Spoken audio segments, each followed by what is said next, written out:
So I'm going to manufacture my product in China. How do I find the right manufacturer and make sure they're going to do a good job? Watch this video.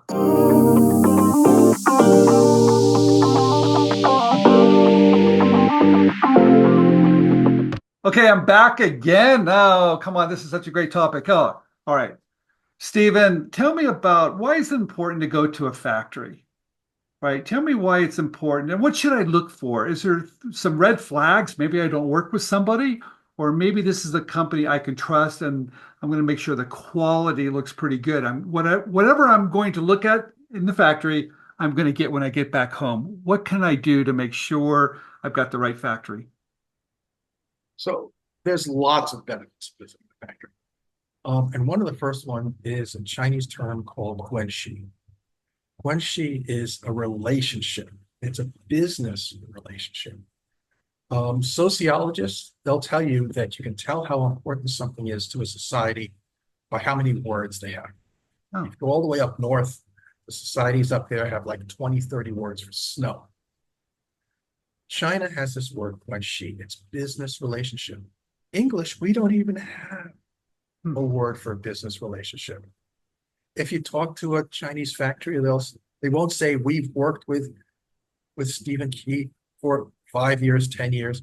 They're going to say we cooperate with Stephen for 5, 10 years, and so on. Because it's not work. It's a different term, and there is no guanxi in the US. Visiting the factory helps develop that relationship, that guanxi. So above and beyond everything else, Okay. that's important. Also, it establishes a relationship between you and the boss of the factory. Okay. In China, Japan, and so on, kings negotiate with kings. You're a king. Even if this is your first product you've ever done, you're the person that takes the risk, puts the money in, sleeps, gets up in the middle of the night, says, this is an idea. They understand that. They've done the same thing for their businesses. So it allows you to establish that king to king relationship. And I'll point out that a lot of people who they try to learn how to do business with China, are watching YouTube videos and so on. Oftentimes the advice they'll give you is the exact opposite. Huh. And I'll tell you it's wrong. Lots of times people will give you advice of saying, don't tell them you're the owner, tell them that you're middle management, your boss is going to fire you if you don't get a good price and stuff like that. No, that's dishonesty. You're starting a relationship on false premises. When you're successful, you have to come hand and say, oops, I lied. You're a king. Be a king from the get-go. So visiting the factory establishes all of that. And then there's things you look for. It's interesting that you mentioned that because I did spend a little bit of time at Worlds of Wonder. I was manager of design, and we had our sourcing department in Hong Kong, but we took day trips to China for seeing the manufacturing facilities. And what I realized that my relationships with the factories was really important. And I did get to meet with the king or the managing, what do they call them? Managing, Directors, yes, chairman, they have, I could never keep it straight, but it's basically the boss of the the boss. boss. I didn't know it was the boss until they took me out in their cars, which were really, really nice with great lunches. But what I realized that relationship was so important. And later, when I came back to the States, years later, they would come visit me when they had special projects. That relationship continued, but it was one of trust. And I think people are surprised when I tell that story because they don't realize that relationship is that important. Yeah. It really is. I was at Microsoft for 14 years. Eventually, I was global business manager. And when we had executives coming in from China or Japan, they would not stay in a hotel. They stayed in the home Yeah. of the president or vice president of that division because that's the relationship that's so important. Interesting. I don't think people realize that, but it's very, very important. What are the red flags? So there are green flags and red flags. The first thing is you want to make sure you're actually at a factory. And there are resellers, trading companies. Okay. And some of them, they'll tell you right up to the point that you're in the factory that it's a factory and you look around and you realize it's not. So there are companies that just buy stuff and resell it. Okay. These are resellers or trading companies. There are others that buy the parts and put them together. They just do assembly. Okay. That's not the factory either, and that happens quite often. Some places just buy stuff without labels and put them on, or put your names on. Hmm. So you really want a factory that is creating what it is you're selling. Why? It's not an ego thing or anything else. It goes back to the discussion we had about IP. All of your legal agreements flow downstream, they don't go upstream. So if you have a legal agreement with someone who's buying stuff from someone else is doing the plastic injection, the molds and the pieces, and someone else is doing, the electronics, they could be selling your products to other people without you realizing it, and with not bad intention. They just didn't realize there's any protection. So you want to make sure you're at the top of the stream and everything else flows below you. So that's an important reason to be with the factory. And then at the factory, we mentioned legal agreements, but you also want to have an umbrella agreement, general conditions agreement, that also is with the main factory. So what do you look for as you walk around? There are 4 areas that you want to look at. One, you want to see the production floor. You want to see, is it clean? And is things moving along fast? Or are there empty seats? I actually went to a factory once where there were no seats. They told us, oh yeah, everyone, we just finished a big job. We gave everyone a day off. Doesn't happen like that. And I looked around with the person who was with me, and I discreetly whispered to her, I said, where would they be sitting if they were actually here? Okay. And then her eyes, the light bulb went off, and she realized that we were being lied to. I'm going to take a quick detour now for a moment to let you know, in China, back in the 80s, as part of an anti-poverty campaign, China built up special manufacturing zones. So Shenzhen's electronics, Wuxi, Hangzhou is for home textiles and so on. And people would come from the rural areas of China into these development zones, live there. And when you visit the factory, you'll see that they have dormitories there Yes. as well. And people will live there, sending money home to their family. And then during Chinese New Year for a month, they'll go home to their family and come back again. So it's not like everyone's disappearing and they're gone from the factory for a day. It's like, no, there are people that have to have people around. And in this case, they didn't. Well, that's when I was there, was in the late 80s. And you're right. With all, it was like apartments. Mhm. Is that still like that today? Absolutely. Okay. Absolutely. All right. And uh, you can also tell a lot about a factory by seeing how the people feel about their partners. Sometimes you'll see kids running around and they're happy and stuff like that.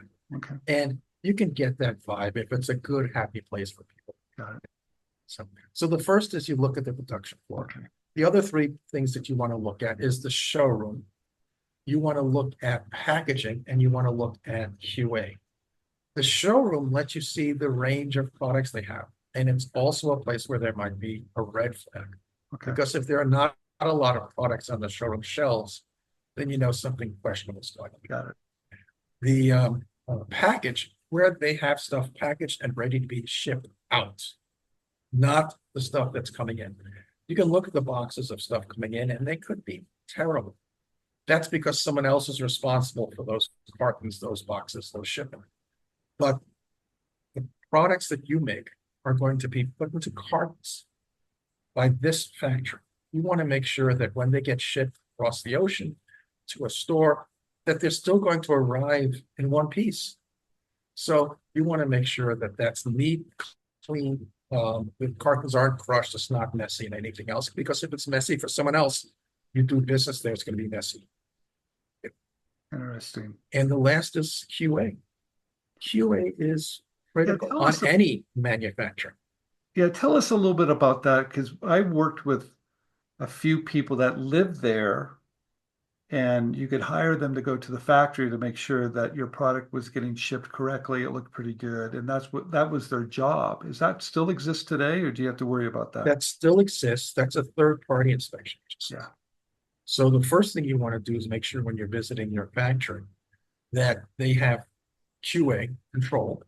And sometimes it's easier to spot than others. Lots of times they'll have a different color uniform, different color hat, so on. There'll be QA stations clearly marked. You also want to make sure that they have something called SOPs. On most of these assembly lines, there'll be a sheet of paper that's placed in front of the worker or a little bit higher than the worker. And that is the instructions for what they're doing on that exact piece. Now, let's say something comes along, and for some reason, something's supposed to be 45-degree angle and it's coming out as a 60-degree angle. You get that corrected, you get it fixed. You make sure now that the factory informs and teaches their QA staff to look and make sure it's 45 degrees, not 60 degrees. And they also should update the SOP so that the SOP is updated to say measure this to be 45 degrees. Problems will happen. You want to catch them, make sure that they're corrected. And then there's the third-party inspection companies. We can talk about that for a moment.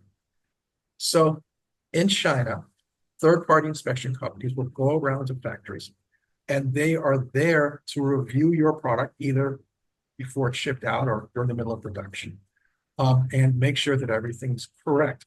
Now, lots of people will say, I'll do an inspection for you. Your freight forwarder will say, I'll do an inspection for you. If you use a sourcing agent, they'll say, I'll do an inspection for you. But to be a registered, a licensed inspection agency in China, you can't do any of those other things because your freight forwarder gets paid by what goes on the boat. So if there's something, I'm not sure if this is good or not, they're always going to say it's good. All right. Your sourcing agent is going to get his next job with you because you found a good factory the first time. So if something's so good, he's going to say, yeah, it's good. They did a great job for you. You want to find someone that's absolutely separate, objective, and so on. They work for you. And frankly, because it's China, you also want to make sure that they have an anti-bribery policy. That's really, really important. Looking back, like I said, I was manager of design, and I went over there because Teddy Ruxpin, the talking teddy bear, which is on the back of my shelf, the mouth wasn't opening, it wasn't working right. So I went over there to determine what was going on. So when I landed there, I realized that they were overstuffing the nose so it wouldn't open up with the servos. So I saw it and I said, okay, so I put a scale there so they could weigh out how much polyester they'd put in there so the nose would move, right? So, simple fix. So I put it there, showed them what to do, and I left, and everybody's happy. It was such a wonderful thing to do. And I come back the next day, the scale is gone. So you realize you got to stay on top of it. And maybe it was this funny situation. All right. Thank you so much. What a great conversation about being in the factory, how important it is, and things that you can do to make sure it is the factory. And make sure that QC or that quality looks pretty good, but get the right person. So, Steven, thank you very much for doing this video. We've got one more to do, so stay tuned. This is Steven Key, inventRightTV. You're going to learn everything you want to know about how to manufacture over in China. So thank you so much for being here with me. Absolutely. Okay, you've got a great product idea and you want to get it to the right companies to license it so they can take it to market for you, but you want the pros to do it. We have a new program at inventRight. It's called Gateway, where we reach out to the right companies to get to the right people and make sure your product is pitched correctly so you get the licensing deal. And once the deal comes over, we're going to help negotiate it behind the scenes to make sure it's fair and balanced. So if you want the pros to do it, we're here. Please check out Gateway.